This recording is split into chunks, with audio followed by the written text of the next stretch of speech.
Good afternoon, traders and investors. Will back here with another one, coming to you with a Sunday video, guys. And it's that time of the week where we go over the top 5 options plays for the upcoming week. Hopefully you guys had a very nice weekend so far. So keep in mind, all of the options plays are going to be for selling options, more specifically for selling put options as part of the wheel strategy that I do like to run on the channel. It's a very easy strategy to run, whether you are a beginner, intermediate, or even advanced investor. Small, medium, large account, everything is pretty much fair game for this strategy. Allows us to collect some very juicy premium while farming, selling options in the open market. So in today's video, we're going to be covering a few things together. Number one, going over the expectations for the week. What do we have in terms of macro, in terms of headlines to look out for, and in terms of technical analysis, how the charts are shaping up into the upcoming week. That's part number one. Part number two, we're going to be going over the strategy rules that I like to look for in these current market environments when looking to sell puts on my favorite stocks under the market prices currently. And number three, of course, go through the top 5 options plays. And now I have over 20 plus bonus plays for you as well.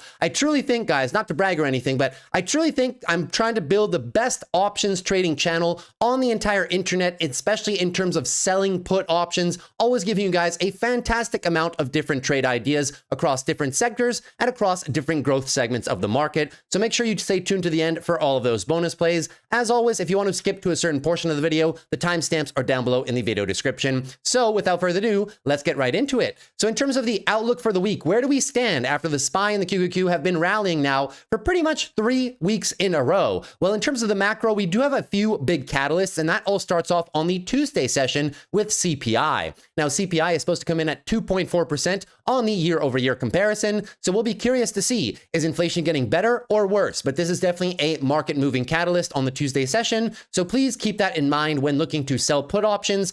Probably not a bad idea to keep some buying power, not deploying it all on the Monday session, keeping some of it for that Tuesday morning early release. Then on Thursday, the next biggest day of the week is going to be retail sales. We can see a net decline here in retail sales on a month-over-month comparison, and that's possibly because people are maybe anticipating the early stages of a recession and pulling back on spending where they can as they are nervous about their capacity to maintain their jobs. We also have Federal Chair Jerome Powell giving another speech. Seems as though he talks to us every single week, and this week is no different, giving a speech on the Thursday session pre-market. So these 2 days, in my opinion, are going to be the most volatile days of the week. And then we wrap it all off on the Friday session with a historic Michigan Consumer Sentiment Survey, which has been a drag on the markets every single month for the past 3 months. We will see if that trend is maintained.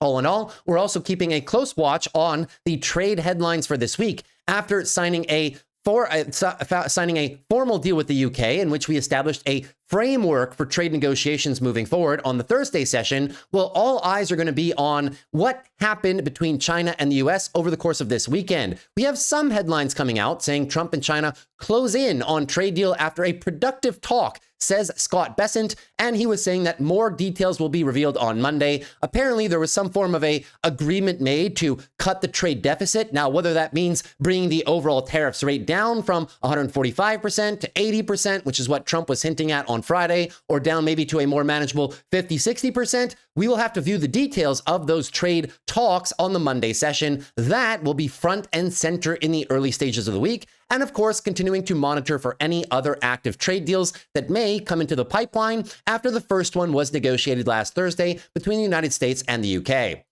In terms of earnings, well, of course, we are still in earnings season, but largely it is winding down. You can see that we do have a lot of earnings this week, but nothing on really major companies that stand to move the market in a very large way, at least not until the Thursday session. Thursday is arguably the more important day of the week, where we have Alibaba, Walmart, Applied Materials, and we have other names such as John Deere, which could impact the market in their respective divisions. So keep a close eye on that. But of course, no big tech names overall, nothing crazy to move the market in terms of this week for earnings. So it should be a fairly smooth week in terms of market moving catalysts from individual companies alone. So that is your market preview for the week in terms of macro, in terms of trade talks potentially, and also in terms of earnings. Now, where do we stand on the technicals, guys? Well, we know that the SPY and the QQQ, the bulls control the shorter term timeframes, meaning the daily. The daily, we are nicely in a nice daily uptrend right now.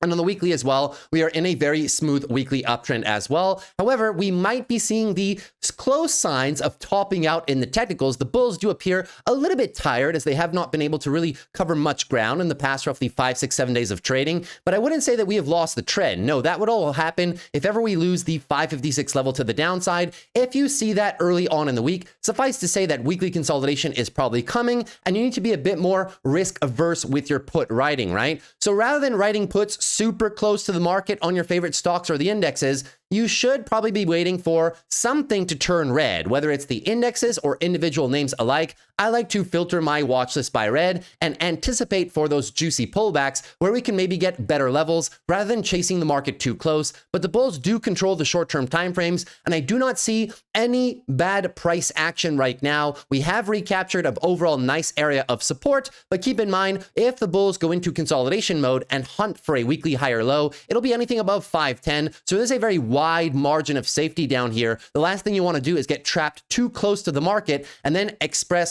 get exposed to rather a 3-4% pullback in the indexes. That's not always fun. So be fairly cautious in the way that you are writing puts as well. The cues show that we are nicely above the current support zone right here, 480 all the way down to 465. So you do have a very nice margin of safety from now all the way through the lows there, which is about 4.5% up or down, or rather to the downside rather, right?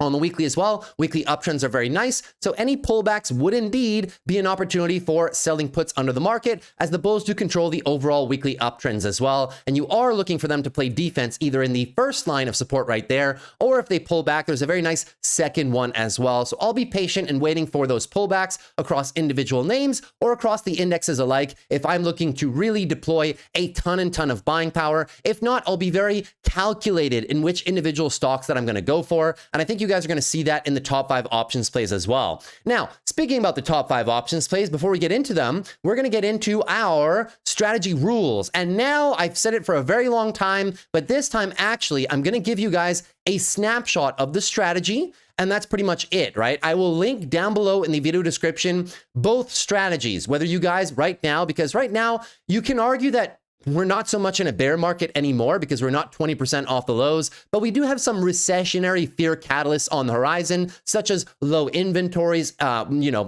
empty shelves, possible layoffs in the transportation industry and stuff like that. So we know that the macro picture is not so clear yet. We're not out of the woods, but also on the technical front, well, we are not really in correction territory anymore. So I'll leave this one up to you guys. If you ask me what I'm going to do, I'm going to still be employing the bear market wheel strategy, which is this one right here. But if you guys are more greedy or more bullish, which is not a bad thing, everybody has different levels of risk tolerance, then perhaps you can pivot back to the bull market strategy, or maybe run something in between, which is kind of what I've been doing. Certain companies that I'm more bullish on, I will allow myself to be using the 0.5% rule and the bull market strategy. Other companies that I know are very volatile and that can have heavy amounts of downside if ever the markets get more volatile, maybe those I'll be using the bear market strategy. So I'll give you the snapshots once again. This is the bull market strategy rules. This is the bear market strategy rules right here. So take a screenshot right now because I will not be going over them. I will link the videos down below in the description where I give a 10-minute in detailed explanation of these strategy rules overall. For now, for what I'm going to be doing in the context of this video is all the levels that I'll give in the top 5 options plays will be for the bear market wheel strategy. It's up to you whether you want to adapt it to a bull market strategy or whatnot. But suffice to say, these are all the strategy rules. And don't forget, guys, every single one of these rules is very important. That's why they're there. If they were not important, they would not be on this chart right here, yeah? They are all to avoid chances of assignment. So we don't mind being assigned, but obviously we want to be assigned at the best possible levels. But the goal, of course, is to rotate the capital as frequently as possible in hopes of perhaps your weekly recap sessions for your own accounts look something like this, where you have a whole bunch of wins because you're rotating plays in and out extremely fast overall, right? That is the goal of the bear market strategy right now. These are your rules. So number one, what I always like to do is I search my watch list by red, and I'm only looking for names that are red. Do not chase the market, guys. Always wait for the market come to you and try your best to play the names that are down on the day to stay below the expected move and to get the best possible prices. So take a screenshot of that. And as a quick little recap, the links down below in the description, I will leave the 10-minute segment to the bull market strategy recap, and I'll also leave the video to the 10-minute bear market strategy recap where I go through all of these rules individually. But now, just to favor the algorithm and to try and grow the channel a little bit and to cut down on the video times, I'll just be skipping through this, telling you guys to take a screenshot, and if ever you're not familiar with the rules, go down below in the video description and watch them for about 10 minutes. So that being said, let's jump right into the top 5 options play, shall we?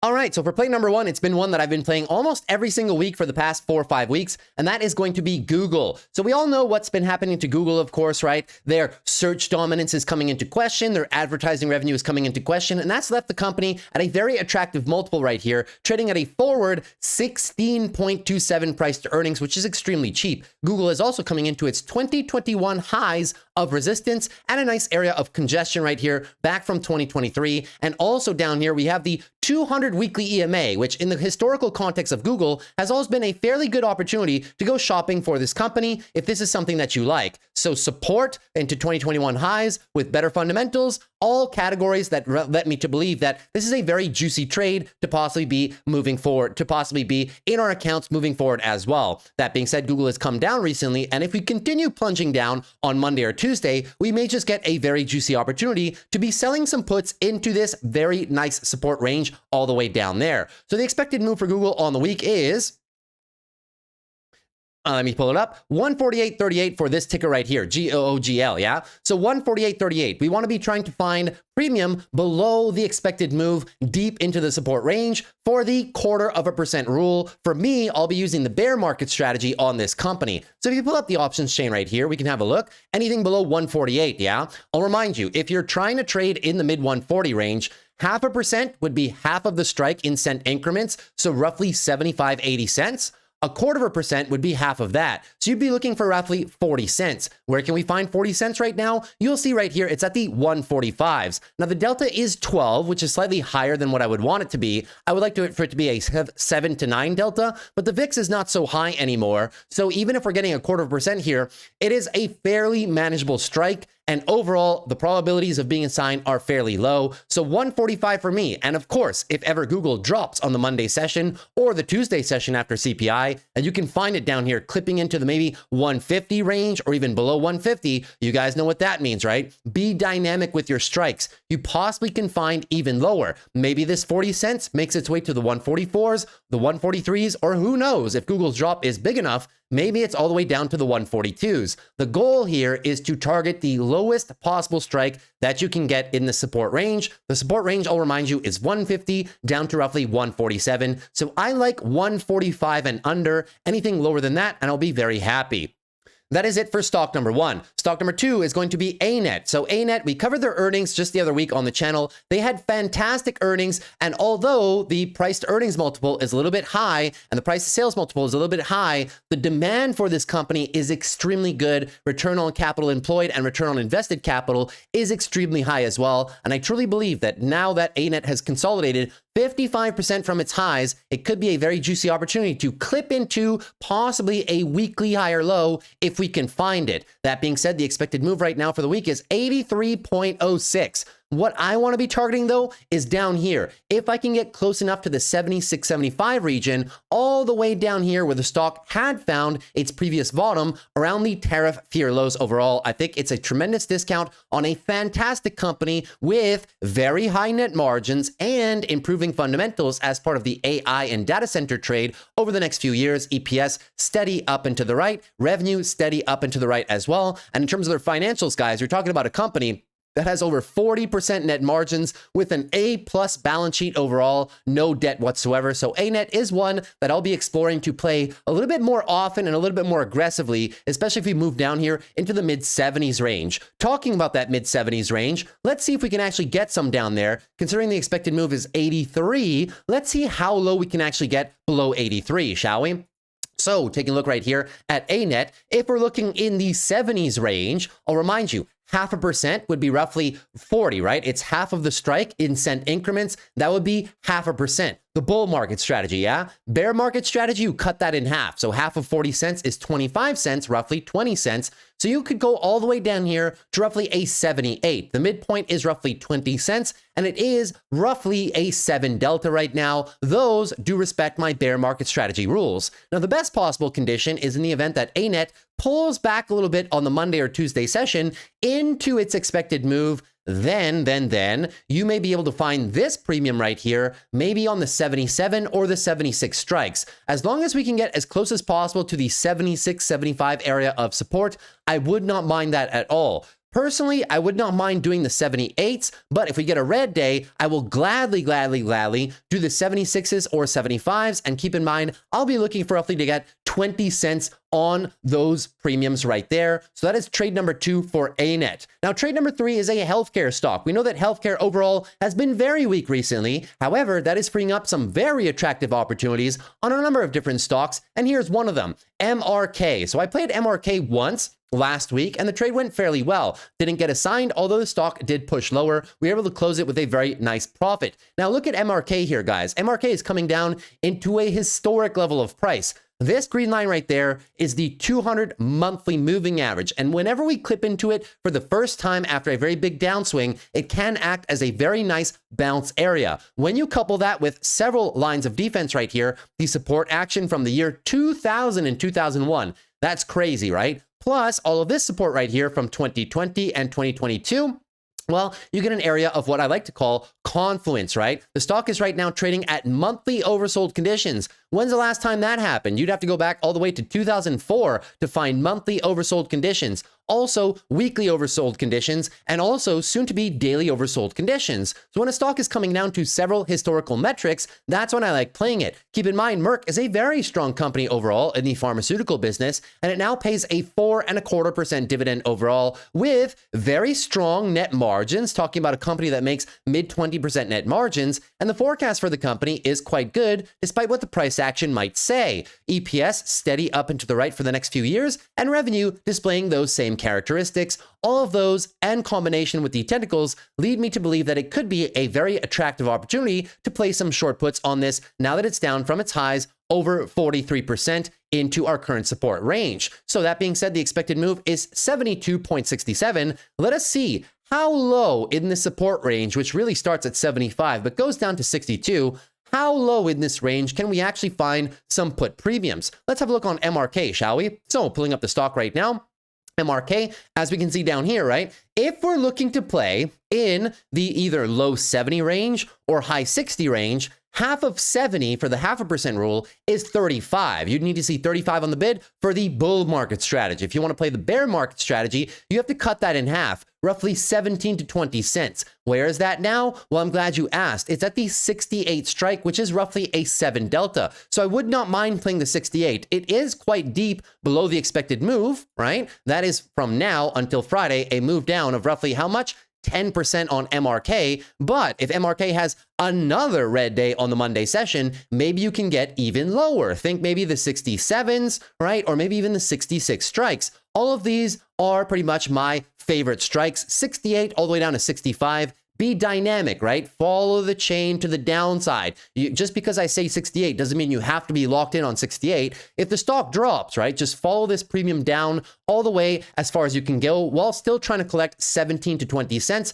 to make sure that you get adequate ROI for that trade. That is trade number 3, a nice healthcare stock in MRK. Now, trade number 4, as part of the top 5 options plays, is going to be Shopify. So I covered Shopify earnings just last week. They had very, very decent earnings overall. And although they do trade at somewhat of a rich multiple, the company is growing excessively fast. And I really like their earnings positioning leading into the remainder of the year. That being said, Shopify is displaying as well several technical characteristics, which could lead us to believe that it might be a good shopping opportunity if we can clip into this little range down there, talking about 80 all the way down to roughly $74. Why? It's the previous monthly resistance highs from March of 2024, and currently we're just trying to do a monthly breakout retest of all the longer term moving averages as well. So we do have a nice monthly uptrend right now, just hunting for a higher low. And after those earnings, I do think the company is fairly bullish into the rest of the year, and that is in spite of the macro concerns. If I can find it at a discount and line it up with the juicy 200 weekly EMA, which is down here roughly at 76, I think all of those things combined make it to be a very good trade as the company moves into further profitability for itself. And the forecast for this company over the next few years looks quite bright. Expanding EPS, expanding revenue, all things that I like to see when I'm looking to possibly write puts on a company with very decent fundamentals overall. That being said, the expected move for the week is 86.73. But as I said, I want to be getting into the tariff fear lows and into this support range all the way down here. As I said, 80 down to 75. Let's go have a look on Shopify. Where can we get down there and can we get the adequate premium? The expected move, I'll remind you, is roughly 87. So let's see how far below that we can actually get some premium. So if we're looking for the $80 range, 0.5% is half of 80, right? Half of the strike divided by 2, which is 40 cents. You'd be looking for 40 or 40 cents on the bid right here. Half of that would be roughly 20. As you can see at 79, they are offering roughly 20 cents, which is a 5 delta. That respects the bear market strategy rules. So I would be fine right now going for a 79 strike on Shopify. But in the event Shopify has a red day to start off the week and pulls down either Monday or Tuesday into the expected move, well, then, of course, you might be able to get even better. Think the 78s, maybe even the 77s. Your goal is to try and get as low as possible into this support range to give yourself the maximum amount of room. Let's say we open a bit red down into 90. Well, if you can all get all the way to 78, 77, that would have to be a 13 to 14% decline by Friday. Somewhat unlikely, right? And that is exactly what the delta tells you as well. You know what I mean? A 79, 78 delta is roughly, or 79, 78 strike is roughly a 4 to 5 delta, which means that you have a 95% probability of not being assigned, or on the flip side, you only have a 4 or 5% probability to be assigned. So that is a strike that I like a lot on Shopify. And as a matter of fact, I do currently have one of those contracts in my account right now, which I did show you guys on the Friday market recap video, which I posted yesterday on Saturday. I have the 80 strikes. So feel free to either, if you like this trade, meet me at the 80s or go a little bit more conservative down there in the high 70 range. That is stock number 4 of the top 5 options plays. And stock number 5 is going to be SoFi. So SoFi has been one that I've been recurring on the channel for a while now because it's a very cheap stock, right? You don't need to commit a lot of capital for 100 shares. Now, SoFi, very clearly, the support range starts at roughly $12 and extends all the way down to $9. This is a perfect stock in the event that we're writing at the top end of support range. If you want to build a position with several different levels, it's a stock that's fairly easy to do so because it's not so capital intensive, right? Very, very clear support range down there and in around the $12 range. I mean, we did the valuation here at $13.50 and it was pretty good, especially in terms of price to sales. However, if it goes down to 12, well, obviously these ratios get a lot better and you're getting a better bang for your buck as well. SoFi right now is currently in a weekly uptrend. Any pullbacks would be looking for a higher low, anything above 1050, looking for a higher low with a support bounce, possibly for some trend extension back into the $14 to $16 range, maybe over the next coming weeks and coming months as well. So I want to benefit from any declines on SoFi to maybe write some premium down here. And to be quite honest with you, if I get assigned, I may even just hold the shares for a little bit of price action to the upside before writing any covered calls. We also do have some very nice confluence of all the moving averages and the 200 daily EMA, which is this green line right here, in around that $12 range. So the expected move for the week is $12.48, and I've been talking so much about the $12 range. Where do you think I'm going to be targeting, right? Well, I'm going to be probably targeting that $12 strike. So let's take a look at SoFi right here. As you can see right now, $12 is paying roughly 8 to 9 cents. Now, the 11.5s are also paying roughly 0.5%. So this would be one stock on which I would not mind employing the bull market strategy because I am quite bullish on SoFi. It's down to a level that I want and it is cheap, right? So the other 4, I was using the bear market strategy to give myself a good margin of safety because the stocks are more expensive, right? It's not easy to DCA Google when 100 shares of Google is 14 grand, right? It's not so easy to DCA MRK or Shopify or ANET when every 100 share batch is 8 grand, depending on the size of your account. But for SoFi, it is easy. That's why I'm willing to play it a bit closer. Hopefully that makes sense, right? So for me, it's going to be either be the $12 strikes for 8, 9 cents for the week or the 11.5s if I'm trying to be more conservative at an 8 delta and trying to get a little bit deeper into this support range, further and further away from the expected move. That is some good distance overall though, guys, right? From here to 12 by Friday is 8.5%. To 11.5, it's 12.5% almost by the Friday close. And of course, if SoFi opens up red on the Monday or Tuesday, well, you're going to be getting even juicier premium. If SoFi opens up 3, 4, 5% to the upside, guys, are we chasing it higher? No, never chase any of these plays, guys. Just go to something else that's possibly red. Never chase stocks to the upside in this market. It's not the right tool. And I figure since this is the end of the top 5 options list overall, and I gave you the play on SoFi, I'll do a quick little recap as to why the wheel strategy is not ideal for chasing the market. I'll use it on Google, right? If Google moves higher, you should not be chasing with strikes higher and higher and higher, trying to chase the stock. It is not the right tool, right? If you're a mechanic and you need to remove a tire from a car, right? With the bolts, right? 5 lugs, 5 bolts. What are you going to do? Are you going to use a hammer or are you going to use a drill? You're going to use a drill, right? So the tool for what you're trying to do is what is going to set you apart from a good trader to a trader that just chases the market, right? It is not the correct strategy to chase a stock to the upside by writing short puts closer and closer and closer to the market. Because then if it pulls back and assigns you, well, then you're going to be underwater. And if Google pulls too far away from your assignment price level, you're not going to be able to write any covered calls. You're just going to be stuck in 100 shares. And as I said, it's not so easy to DCA shares of Google when it's like 15 grand a pop for 100 shares, right? No, that's not the right tool. If you want to chase Google to the upside or play Google for some upside, the wheel's not the correct strategy. The correct strategy would be something like a leap debit spread or whatnot. Let me just build one for you real quick. This is not the purpose of the video, but I just want to illustrate a point about capital efficiency, right? You can go all the way out here to December 2027, and I can build like a debit spread, right? Let me build a leap debit spread for very cheap, right? Let me just pick something right here on GOGL. Let me pick like a 70 delta, which is what I like to do. So let's call it a 145, and then I'll go all the way up here to, let's say, a 255 to the sell side here, and I'll build a spread, a leap spread right now, guys. For roughly, how much is this? You're paying roughly 3 grand, yeah? 3 grand roughly is the difference on that.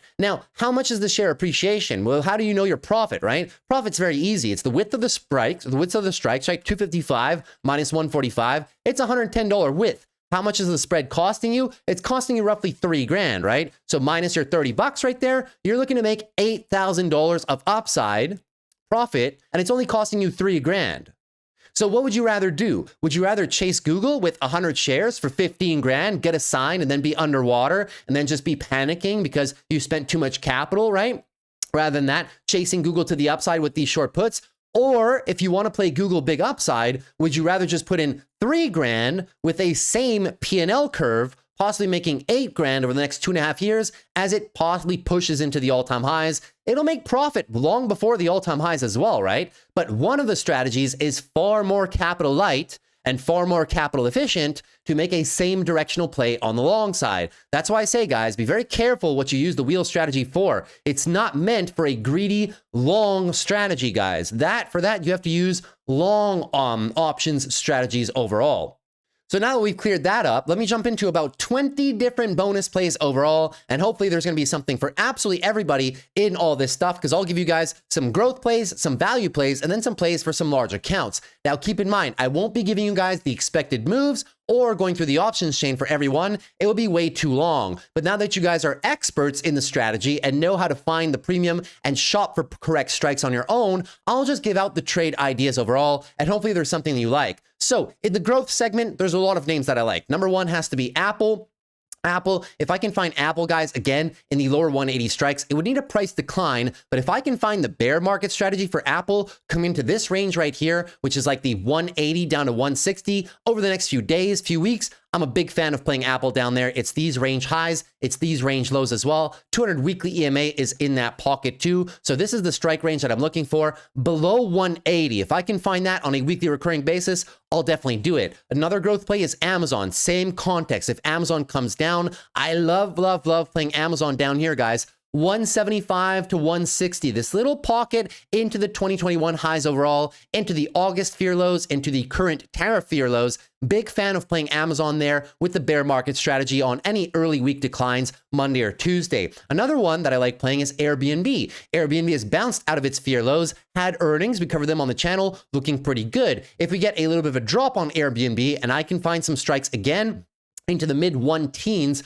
talking about 115 down to 105, this little pocket into huge support. I would not mind playing Airbnb as well. Another stock that's on my radar right now is Affirm. We covered their earnings just the other day. They are kind of like Shopify in a monthly uptrend right now, looking for a monthly higher low. Now, the tariff fear lows brought them all the way down to 36. If Affirm keeps dropping right here and I can find some premium in the mid 30 range, I think the valuation and the multiple would be more than fair, and I would not mind playing Affirm right down there below 40, trying to get as close as possible to like 36 down to 30 bucks. Wouldn't mind having that one on a recurring weekly wheel for myself personally. Another one that I'm exploring and I have played a number of times in the most recent few weeks is KWeb, the China X Factor play, right? Pull back here into the roughly 30 down to roughly 28 level, and you may just see me trading KWeb as well. It is previous big resistance. It has now been acting as support for roughly the last 3-4 months of trade, so I would not mind playing this one in the lower 30s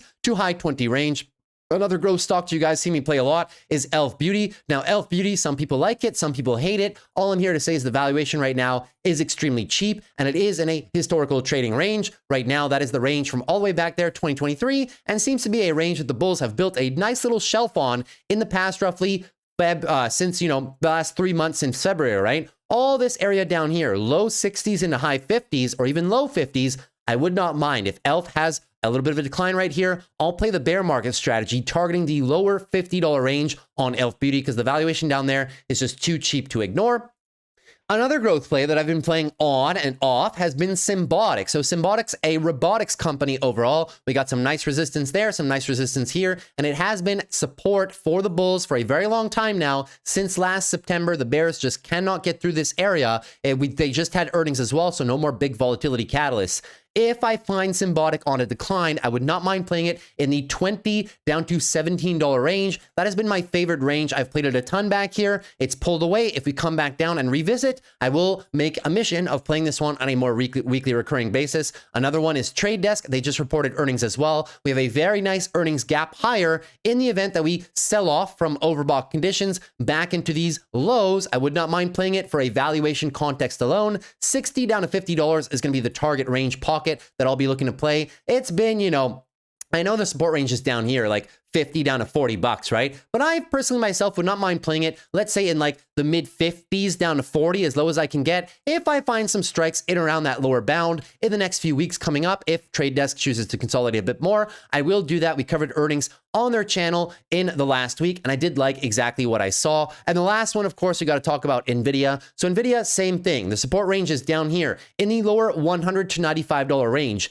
If for whatever its reason, NVIDIA and the overall market sell off, in the coming days or weeks, you haven't seen me play this one in a while, but I am interested as close as possible to 100 down to 95 in around the tariff fear lows. I'll be playing this one with some distance, utilizing the bear market strategy, but I do want to play it if I can on a recurring basis if we do get somewhat of a broad market sell-off and NVIDIA is dragged down with the mix.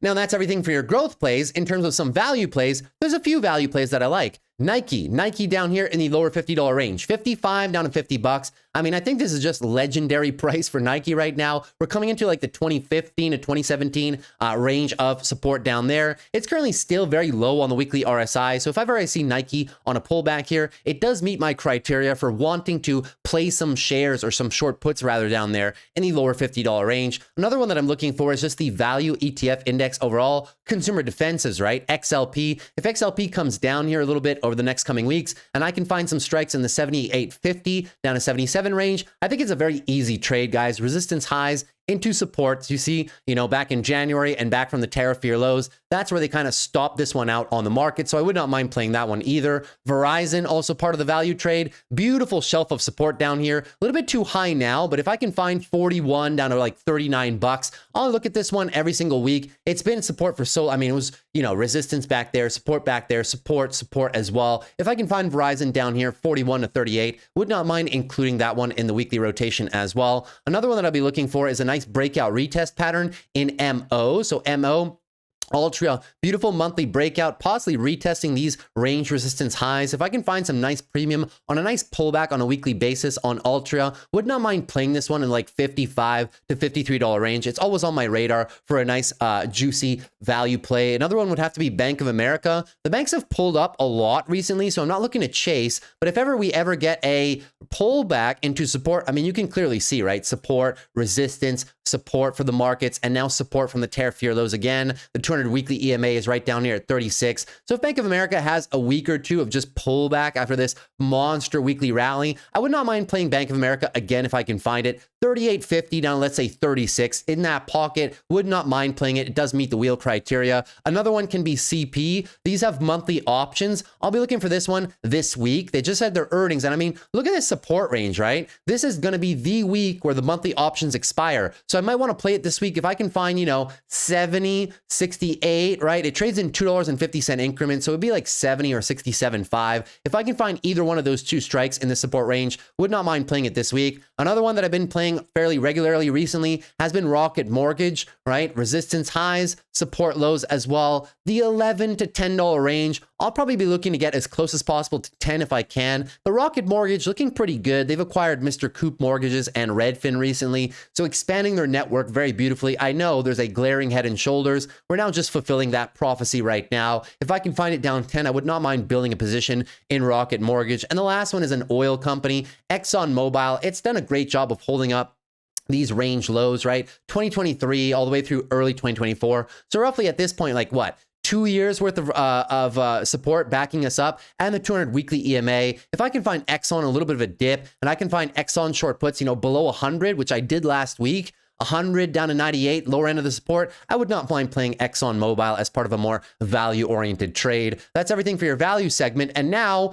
if you have a big account, you may want to explore some of these. UNH has been selling off categorically. RSI is getting quite low right now. Daily RSI is flushed down to a 23. When's the last time that happened? Well, every time it has happened down to low 20s, we've always got a bounce. It's come sooner than later, right? And now we're still anticipating a bounce from UNH. But that being said, this is the next zone, guys. 2021, right? 360 down to 330. If I can get deep into this area for UNH, I wouldn't mind loading up one contract or two more contracts of UNH down there. LMT is another one that I like to trade with my big account as well. LMT, very clear, right? 5-year trend line, big support range down here. This is like 3 years of horizontal support. If I can find LMT, I mean, first area, right? First contract would be like a 440. Right, 445, 440, lower bound of here, 200 weekly EMA, and a second contract, if ever I had to DCA, would be in like the lower 400s. Fantastic company. We covered their earnings. They've just been sideways for a while right now. Similarly, in that same vein would be GD, another defense corporation right here. Clear level, right? Resistance highs, support lows, 200 weekly EMA as well. So if I can find GD down here, 250, 240, I wouldn't mind playing that one with a big account either. Another one could be Accenture, very clear pattern area right there. This is like 3-4 years of support at this time. Every time we come into there, it does get a very nice bounce. If you pull back a bit more and I can find some Accenture puts, 280 down to 260, I wouldn't mind trading a contract of Accenture down there. Super solid company. Adobe, same concept. Adobe's been super low, super cheap for a while now. 2022 lows, arguably the highs of prior to the pandemic as well. And Adobe has been establishing some form of a nice shelf of support at the tariff fear lows down there. If we get a pullback, I wouldn't mind playing Adobe down here, like 350, 340 range lows. The valuation does support some expansion. Covered their earnings not too long ago. They are pretty good and the company is trading cheap. And the last one is ASML. ASML for obvious reasons, right? They have almost a monopoly right now, and this support range is a very beautiful one as well. Down there was the tariff fear lows, 655 down to about 580, as deep as I can possibly get. But ASML does meet the criteria when I look to shop for my big account. Any pullback, which opens up the door to some short puts in this area, I would not mind playing ASML. The stock trades at a very, very cheap forward multiple right now. It has a monopoly, and the guidance for the next coming years was quite good. And with that, all those like 20 plus bonus plays, Hopefully you guys are able to find at least something that gives you some inspiration. If you did, consider dropping a like on the video. Would appreciate it for the growth of the channel. Also consider subscribing to the channel if you're new. We do these every Sunday in preparation for the upcoming week. And lastly, if you have any questions or you wanted to run any stocks by me, leave them down below in the comment section and I'll let you know what I think in terms of either, well, your questions on the strategy, I'll help you out, and also your questions on specific stocks. I'll be glad to help you guys out as well. Hopefully you guys have a very good week in the markets, but if you guys wanted to be part of a trading community that specializes in these types of trades, but not only the wheel strategy, we also do call debit spreads, leap calls, swing trades with shares, long-term portfolio building, every single strategy you can think of for small accounts, medium accounts, large accounts, but we specialize in writing options premium. Well, maybe you might consider joining our trading community with over 150 other different members. You get access to every single one of my trade alerts, whether it's for the wheel strategy, short puts like this, or anything else in between, because we also do a lot of directional plays too. You get all of those trades as part of being a member of the trading community. You also get access to our private morning live streams that I do Monday through Friday for 2 hours after the open, where I trade live and take all your questions on your stocks, your options, your long-term portfolios, and everything in between. If you can't be there, they're always recorded. And you also can ask me questions all throughout the day on everything that you guys want. And I'm very fast to answer from pretty much 9 a.m. all the way through 9 p.m. Also get access to private videos where I show you a number of different option strategies that I don't cover on YouTube and many more things. If any of that interests you, the link is down below in the description. Thanks so much for watching as always, guys. Hopefully you guys have a good week and I'll see you guys tomorrow after the close. Peace.